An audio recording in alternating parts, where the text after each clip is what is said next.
The cool kids have always set the trends, but now the cool kids aren't in a high school hallway. They're on Instagram, and they're influencing a whole lot of people they don't even know. It's almost like word of mouth from a friend to another friend, right? When it's coming from an influencer, it bears a little bit more weight. According to social media expert Tammy Braze, social media influencers are going beyond the likes and are now getting paid. Welcome Erica Lagenza. Her Coming Up Roses blog has seen her collaborate with big companies like Starbucks and Capital One. When I first started, I had no idea what I was doing. I mean, nobody does. So I think my first sponsored post was literally just someone reaching out like, hey, can we partner together to talk about this product? We'll give you $50 on the product. And I was like, oh, sure, this is great. So now, obviously, it's very different since it's my full-time job. So how do you get in the game? You don't need millions of followers, but you do need a plan. Start by picking your niche. A social media influencer is someone with a significant following in a particular niche, whether that is cars or clothing or beauty.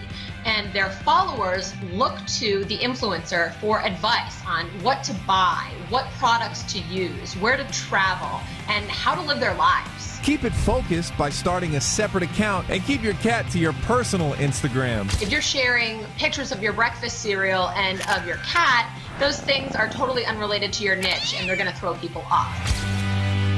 Next, brand yourself. That means thinking like a marketer. Pick a few basic colors that you're going to stick with and pick the same one or two filters and use those same ones consistently every time you post. You want the feed to be visually appealing. You don't want it to be a mishmash. The goal is that when someone sees one of your posts, they say, aha, it's the color scheme, the filter. They know it's from you immediately.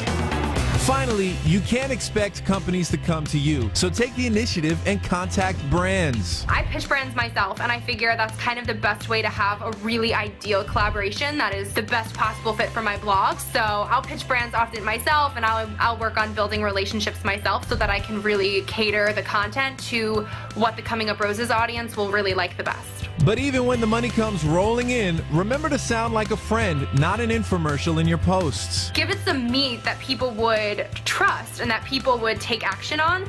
And if you can do that and like effectively talk about something so that other people ask you about it and say, hey, can I know more about that? That sounded really cool. The bottom line, the best way to make it work is to follow your bliss. Pick something that you're passionate about because that way it's fun for you and it's something you're interested in no matter what, regardless of whether there's a check coming in.